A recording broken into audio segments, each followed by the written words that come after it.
कुछ क्रिकेट के हवाले से जो है वो बात कर लेते हैं। वैसे तो सियासत पे जो है वो हम बात करते रहते हैं, लेकिन क्रिकेट के शायकीन के लिए काफ़ी सारी खबरें जो हैं वो आ रही हैं। इसलिए मैंने सोचा कि आज क्यों ना डॉक्टर नौमान न्याज को जो है वो दावत दी जाए। एक्सपर्ट हैं ऑन क्रिकेट। सलाम डॉक्टर साहब, बहुत शुक्रिया ज्वाइन करने के लिए। वालेकुम सलाम, प्लेजर जी। आगाज तो आज की परफॉर्मेंस से ही करेंगे। क्या कहेंगे आज की परफॉर्मेंस के हवाले से? वैसे तो डॉक्टर साहब, मुझे याद है कि हमने जो है वो एक फॉर्मूला तैयार कर लिया था कि स्पिन विकेट जो है वो होनी चाहिए, बिल्कुल ड्राई रखें। आपको याद होगा जो इंग्लैंड का टूर हुआ था, पहले टेस्ट में इंग्लैंड ने हमें धो दिया था। उसके बाद जो है वो हम एक ये नई जो है वो टेक्निक लेकर आए थे, लेकिन आज तो उसमें भी जो है वो हमारी ही धुलाई हो गई है। रबिया, बात बड़ी सिंपल सी है कि आपका क्रिकेटिंग इंफ्रास्ट्रक्चर जो है वो बिल्कुल खत्म हो चुका है। हाँ। और रेड बॉल जो है वो हवा में आप खेल नहीं सकते और सोशल मीडिया पे आप खेल नहीं सकते। उसके लिए आपको मेथड चाहिए होता है। अब अगर आप स्पिन विकेट बना लेंगे तो आप भूल गए थे केशव महाराज भी उनके पास, सामिल हार्मर भी उनके पास, मुतसमी भी था। चलें ये भी मान लिया। आपके बैट्समैन, आधा बैट्समैन नहीं है आपकी टेस्ट टीम में, रेड बॉल टीम में, जो कि मैं हैरान हूं। मैं 1976 टेस्ट क्रिकेट देख रहा हूँ जी पाकिस्तान की, कि उनको ये नहीं समझ आती किस बॉल पे आगे जाना है, किस पे पीछे आना है। हाँ। और मैंने वाहिद टेस्ट टीम और टेस्ट बैट्समैन देखे हैं, फास्ट बॉलर से चले आप इन द एयर स्पीड पे बीट होकर पैडों में खा लेते हैं, ये स्पिनर से पैडों में खा रहे हैं। उसके बाद अगर आप सोचते हैं कि आपने जीतना है, अभी आपको मैं कुछ चीजें बताता हूँ जी। आपकी टेस्ट का ये हाल है। हाँ। कि आप ऑस्ट्रेलिया में एक टेस्ट मैच में 16 पे 4 किया आपने ऑस्ट्रेलिया को, और फिर आप मैच हारे। उसके बाद आप 448 पे 6 किया बांग्लादेश के अगेंस्ट, आप फिर टेस्ट मैच हारे। आपने बांग्लादेश को 26 पे 6 किया, आप टेस्ट मैच हारे। आपने वेस्ट इंडीज को 37 पे 7 किया, आप टेस्ट मैच हारे। आपने साउथ अफ्रीका को 99 पे 8 कर दिया था, 150 का टारगेट था साउथ अफ्रीका को, टेस्ट मैच हारे।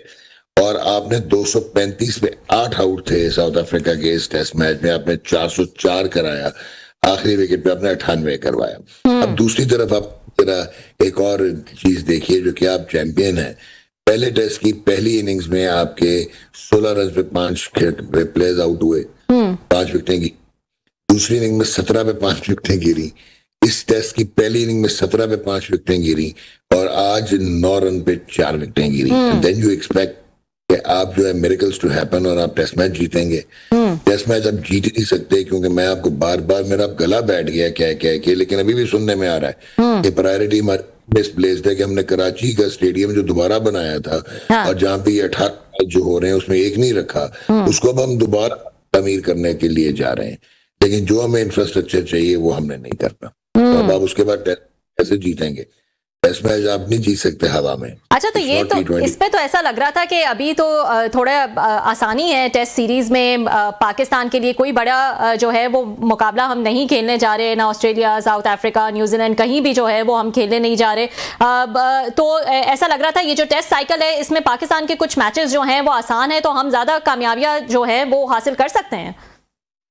देखिए, कामयाबियां अगेन सोच तो बहुत अच्छी है कि कामयाबी लेनी है, लेकिन कामयाबी के लिए कुछ करना पड़ता है ना। आपके तो पहले 3 बैट्समैन, मादरत के साथ मैं पंजाबी में कहूंगा, अन्ने हो जाते हैं। वो they do not even follow the line. उसके बाद आप क्या एक्सपेक्ट करते हैं? फिर आपका जो एस बैट्समैन है वो आजकल he is not in the runs. तो मतलब अच्छा, फिर कमाल आप ये देखें, हमारी इतनी स्लीक मैनेजमेंट है कि टेस्ट मैच ऑल इम्पोर्टेंट, और आपने मोहम्मद रिजवान को वनडे का कप्तान सैक कर दिया। वो टेस्ट मैच खेल रहा है, वो बारी कर रहा है। उसके बाद आपने अभी बाबर बारी कर रहा है, तो आपने अनाउंस कर दिया कि वो T20 में दोबारा आ गया, और आपने शाहीन को भी अनाउंस कर दिया है कि वो कैप्टन होंगे ओडीआई के। अच्छा, वो वनडे के कैप्टन होंगे। कमाल ये है कि शाहीन शाह अफरीदी से अच्छा T20 का कप्तान नहीं होता कोई। सलमान अली आगा से अच्छा कोई वनडे का या टेस्ट मैच का कप्तान नहीं होता। माशाल्लाह आपके टेस्ट के कप्तान है, वो 14 में से 10 टेस्ट मैच हार चुके हैं, 4 जीते हैं, लेकिन वो रिटेन हो रहे हैं। लेकिन मोहम्मद रिजवान, क्योंकि उसका नॉन क्रिकेटिंग रीजंस है, इसलिए वो बाहर हो गए हैं। अच्छा, सलमान अली आगा के पीछे मैं आपको पहले भी आपके साथ मैंने प्रोग्राम किया था, आपको मैं बता के गया था कि actually Mike Hesson is waiting for somebody to return, ताकि वो फिर, क्योंकि आगा बड़ा आसान होगा सैक करना T20s में से, और उसकी जगह फिर वो वर्ल्ड कप में कप्तानी किसी और से कराना चाहते हैं, जो कि अभी फुली फिट नहीं है। अभी तस्वीरें लगा रहे हैं कि मैं फिट हो गया हूँ। तो ये आप इंटेलेक्चुअली डिसऑनेस्ट होंगे, तो आप वहां पे क्या आपने करना है, मुझे नहीं समझ आती। अभी आपने 2-4 ब्यूरोक्रेट तो पहले ही थे, डायरेक्टर डोमेस्टिक क्रिकेट ब्यूरोक्रेट थे, CEO ब्यूरोक्रेट थे, विमेन क्रिकेट की हेड ब्यूरोक्रेट थी। अब सुना है कि एक हमने वो लिए हैं, अपना रेवेन्यू से लिए हैं हमने, जो कि डायरेक्टर कमर्शियल होंगे, FBR के हैं। अच्छा, उनको हमने ले ली। हाँ जी। और जो फेल होते हैं क्रिकेट बोर्ड में उनको हम PSL में भेज देते हैं। तो ये आप चल तो रही ये है। बताएं, आपने अभी ये कप्तानी की भी बात की, उस पर भी मैं बात करूंगी। बाबर को भी अनाउंस कर दिया गया है कि वो T20 स्क्वाड में उनकी वापसी अनाउंस कर दी गई है। बाबर से ही शुरू करते हैं कि क्या कोई क्राइटेरिया बताया है क्यों बाबर को T20 स्क्वाड से निकाला था? उस वक्त तो क्राइटेरिया समझ आ रहा था, बताया भी गया था कि भाई वो जबरदस्त बैटर है, लेकिन उनको अपने आप को थोड़ा डेवलप करने की जरूरत है, मॉडर्न डे क्रिकेट के हिसाब से थोड़ा एग्रेसिव खेलने की जरूरत है। लेकिन उस टाइम से लेकर अब तक ऐसा क्या बाबर ने कर दिया है कि उनकी वापसी हो गई है T20 स्क्वाड में? क्या, what is the evidence there? Rabia, मैंने प्रोग्राम किए थे, एक मेरा वहीद खान के साथ किया था और एक मंसूर अली खान के साथ किया था, आज से 6-8 महीने पहले। वो एडमेंट थे कि बाबर अब T20 में कभी नहीं आएगा। मैंने कहा था वर्ल्ड कप से पहले आएगा। अच्छा। उसका रीजन ये है कि आपकी सोच ऐसी है कि आपने बाबर को क्रिकेटिंग प्रेमिस पे निकाला ही नहीं था, आपने किसी और रीजन पे निकाला था। अब स्कोर सेटल कर रहे थे बाबर के साथ भी और रिजवान के साथ भी। अब प्रूवन हो गया। जो आपने दकिया किस्म की मॉडर्न क्रिकेट सो कॉल्ड खेली है, आपको लग पता गया कि कितने की ट्रस्टवर्दी आपका मिडिल ऑर्डर है जो एशिया कप में आपको नजर आया T20 में। इसका मतलब है कि रिजवान और बाबर वो सेल्फिश नहीं खेलते थे, वो टेलर मेड खेलते थे, क्योंकि उनको बाकियों का पता था कि उनकी कैपेसिटी क्या है। अच्छा, अब आपके T20 के प्लेयर मॉडर्न क्रिकेट की बात करते हैं, हवा में बात करना, लिख के बात करना या सोशल मीडिया पे बात करना जो है, उससे आपकी मॉडर्न क्रिकेट डेवलप नहीं होती। मॉडर्न क्रिकेट में साइंटिफिक पावर हिटिंग जो है वो वर्सेस ब्लाइंड स्लॉगिंग, आप लोग ब्लाइंड स्लॉगिंग करते हैं। उसके बाद आप सुपर फिटनेस की बात होती है, सुपर फिटनेस की बात नहीं होती। अब उसके बाद इंजरी प्रिवेंशन की बात होती है, डाटा एनालिसिस की बात होती है, बायोमैकेनिक्स की बात होती है, न्यूट्रिशन की बात होती है, ठीक है। उसके बाद not only injury prevention, maximisation की बात होती है और क्रिकेट सेविनेस की बात होती है। वो आप जब तक क्लियर क्रिकेट में नहीं लेके आएंगे, आप मॉडर्न क्रिकेटर्स नहीं पैदा कर सकते। आपकी गाड़ी फिएट है, आप फिएट के साथ फिएट ही के अगेंस्ट कोई रेस जीत सकते हैं, फरारी के अगेंस्ट नहीं जीत सकते। अच्छा, दूसरे फैसले पर भी मैं आपका कमेंट चाहूंगी। शाहीन को ODI कैप्टन बना देना, इसके पीछे क्या थॉट प्रोसेस है? आपने भी इस बात का जिक्र किया, PSL में लाहौर कलंदर्स को 3 दफा जो है वो जितवा चुके हैं, उनको ODI कैप्टन लगा देना, क्या what is the thought behind that? और फिर रिजवान को क्यों रिप्लेस किया गया? आपने कहा नॉन क्रिकेटिंग रीजंस हैं, उस पर भी थोड़ा बताइएगा।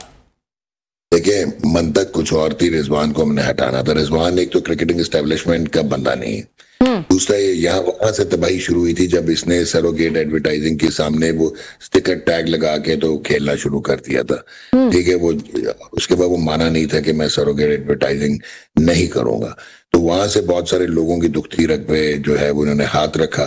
फिर ये एस्टेब्लिशमेंट का आदमी है नहीं, हमारी एस्टेब्लिशमेंट ये चाहती नहीं है, क्रिकेटिंग एस्टेब्लिशमेंट की बात कर रहा हूँ, कि वो उनको चाहिए महीन कप्तान। माने लिया गया कि खासियत ये थी कि वो महीन थे, तो आपने रिजवान को तो हटाना था। हालांकि रिजवान की कोई तकरीबन 50 की एवरेज थी पिछले साल, और इस साल 3 मैचेस में वो फेलियर है, लेकिन वो शान मसूद का 14 मैचेस का फेलियर नजर नहीं आता। तो उसके बाद आप आ जाए शाहीन शाह अफरीदी। शाहीन शाह अफरीदी आइडियली कट था कि वो T20 नेशनल का कप्तान बनता, और वर्ल्ड कप में उसी जैसे आपको कप्तान चाहिए, लेकिन हम क्योंकि किसी और का इंतजार कर रहे हैं, अगर शाहीन को हम कप्तान बना देते तो शाहीन को हटाते कैसे? हम पहले एक मतलब हम हटा चुके हैं। अच्छा। तो हमें सलमान बहुत आसानी होगी, तो इसलिए हमने उसको आप बार-बार कह रहे हैं किसी और का इंतजार कर रहे हैं, किसका इंतजार कर रहे हैं? अब आपको इतना तो आपको भी समझ आ गई होगी। देखिए, बात है, मैं आपसे पूछना चाहती हूँ किसका इंतजार है इस शिद्दत से कि जो है वो हम उस पे अपने डिसीजंस बेस कर रहे हैं। PSL की 2 फ्रेंचाइजेस हैं जी, जिन्होंने हेगेमोनिकली, जिसने ICC को इंडिया ने और BCCI ने काबू किया है ना, इसने पाकिस्तान क्रिकेट टीम को, मैनेजमेंट को जो है वो आपकी 2 फ्रेंचाइजेस ने काबू कर लिया हुआ है। अच्छा। और उन 2 फ्रेंचाइजेस के वेस्टेड इंटरेस्ट हैं। एक का कप्तान क्या है जो कि वनडे का, और एक का कप्तान बन जाएगा इस्लामाबाद यूनाइटेड का सून। सही। और पहले भी कोई कप्तान अनाउंस हुआ था ऑन टूर टू न्यूजीलैंड, वो तो टीम बाहर आ गई क्योंकि उसकी परफॉर्मेंस नहीं थी। उसने मतलब 3 या 4 आउट किए हुए थे 15 मैचेस में टीम ने बॉलिंग नहीं की हुई थी, तो वो शोर मचा। तो फिर सलमान अली आगा को इतवार के रोज 7:30 बजे बुला के चेयरमैन ने कप्तानी दी थी और हुसैन तल्ला टीम से बाहर हो गए थे। और आप इन लोगों का माइंडसेट देखें जो T20 की टीम अनाउंस की है, जिस तरह की टीम अनाउंस की है, आई फेल टू अंडरस्टैंड कि क्राइटेरिया क्या है। बाबर आजम आज अच्छा क्यों हो गया? वो इसलिए अच्छा हो गया कि आपको लेने के देने पड़ गए, आपको समझ आ गई कि यार हम तो 20 ओवर की टीम नहीं रह गए, हम 20 ओवर नहीं सस्टेन कर सकते, तो इसीलिए आपने उसको लेके आए आप दोबारा। अच्छा, अब ये बताएं ना, अगले वर्ल्ड कप से पहले जो है सबकी नजरें इसी पे कि टीम क्या होगी, जो है क्या एक कंसिस्टेंट लॉन्ग रन जो है वो दिया जाएगा इन कैप्टन्स को, क्या स्ट्रैटेजी क्या होनी चाहिए हमारी? देखिए, कप्तानी का तो मैं कुछ नहीं इतना कह सकता, but at the end of the day आपकी स्ट्रेटेजी होनी चाहिए कि जो आपके पास बचा कुचा रह गया है, हाँ। यानी कि जो अभी वो लड़के हैं जो कि यही लड़कियां हैं ना, अगर ये इन जो बेस्ट है उनको खिलाएं आप ये ना करें कि आप उसमें भी डिसऑनेस्ट हो जाएं, क्योंकि एक तो आपके पास स्किल सेट खत्म हो गया, डोमेस्टिक क्रिकेट आपने तबाह कर दी है। अब मुझे ये बताएं कि कोई पूछे जाके पाकिस्तान क्रिकेट बोर्ड के करता धरताओं से वो मेंटोर किधर गए, वो जो हैवीली पेड मेंटोर, सुना अभी तक कुछ को, वो मेंटोर ने जो टीमें बनानी थी, वो जो चैंपियंस लीग बननी थी, वो किधर गई? उसकी जस्टिफिकेशन कौन देगा? मुझे समझा दें, जो आपने इतनी इन्वेस्टमेंट कर दिया था ट्रॉफी से निकाल के वहां पे कर दी थी और आपको अलग बजट एलोकेट कराना पड़ गया था, वो अब क्या, वो किधर हैं? वो आपके मेंटोर, उनका रोल क्या, उनका कंट्रीब्यूशन क्या? क्या आप उनको चुप करा रहे थे, आप क्रिटिसिज्म भी लेना चाह रहे? अभी एक और इंटॉलरेंस कहानी आपको पता लगी होगी, वो अली तरीन की, क्योंकि he was vociferous because he had spent almost $43 million और उसने कुछ 7 बिलियन रुपए लगा दिए, और उसके बाद आपने उसको जो टर्मिनेशन का उसको तो नोटिस भेज दिया टर्मिनेशन का, किस बिना पे? नहीं, वो झूठ है, क्योंकि मसला ये है कि इन्होंने पहले उनको एक शो कॉज भेजा था और उन्होंने आगे से जो है वो अपना जवाब दे दिया था। उस जवाब का इनके पास जवाब नहीं था, ये पर्सनल स्कोर सेटल करने की कोशिश कर रहे हैं। ये है टोटल स्टोरी। ये अली तरीन से आप कह रहे हैं? अली तरीन के अगेंस्ट पर्सनल स्कोर सेटल, लेकिन वो तो कह रहे हैं कि अगर ये नहीं सेटल होगा मामला तो कोई न्यू ओनर होगा, ये जो PSL 11 है उससे पहले। देखें, बात सुने, बहुत सारी ऐसी चीजें हैं, चले मैं आपको बता देता हूँ। एक तो PCB ने 12 सितंबर 2025 को लेटर ऑफ चार्ज भेजा, अली तरीन ने 2 अक्टूबर 2025 को उसका जवाब दे दिया। अब मेरे सामने फरफर है, मैं आपको बता देता हूँ। जी जी। उसके बाद मिसलीड किया PCB ने जर्नलिस्ट को कि लेटर ऑफ टर्मिनेशन भेज दिया, और फिर उन्होंने रिफ्यूज कर दिया कि अली तरीन ने रिस्पॉन्ड कर दिया 2 अक्टूबर को, ये बताया ही नहीं गया। तो यहाँ से आपको मेलाफीडी नजर आ जाएगी। अच्छा। जो PSL का सेक्रेटेरिएट सो कॉल्ड है, जहाँ पे 1.5 बंदा है इस वक्त। उसके बाद मुल्तान सुल्तान ने 43 मिलियन एनुअल फी 2019 से लेके अब तक $43 मिलियन पे किया पाकिस्तान क्रिकेट बोर्ड को। तो जो उनको टर्मिनेट करने जा रहा है उसने सिर्फ पैसे लिए, दिए नहीं है। उसके बाद फी जो है इनकी $6.35 मिलियन है। मुल्तान सुल्तान की मोस्ट एक्सपेंसिव फ्रेंचाइज है। बिल्कुल। मुल्तान सुल्तान PSL में 2021 का चैंपियन है और 2022, 23 और 24 का फाइनल खेला हुआ है। उसके बाद बिलियन पाकिस्तान क्रिकेट में इन्फ्यूज कर चुका है मुल्तान सुल्तान के उसमें लोधरा क्रिकेट एकेडमी और JW cricket team presidents trophy grade 2। ठीक है जी। उसके बाद PCB जो है उन्होंने बिल्कुल भी एंगेज नहीं किया मुल्तान सुल्तान को एट एनी स्टेज की, अगर कोई वायलेशंस थी तो उसके बारे में फंडामेंटल बिजनेस रूल्स के मुताबिक उनसे बात करें। ओके ओके, अब आपको समझ आ गई? जी जी।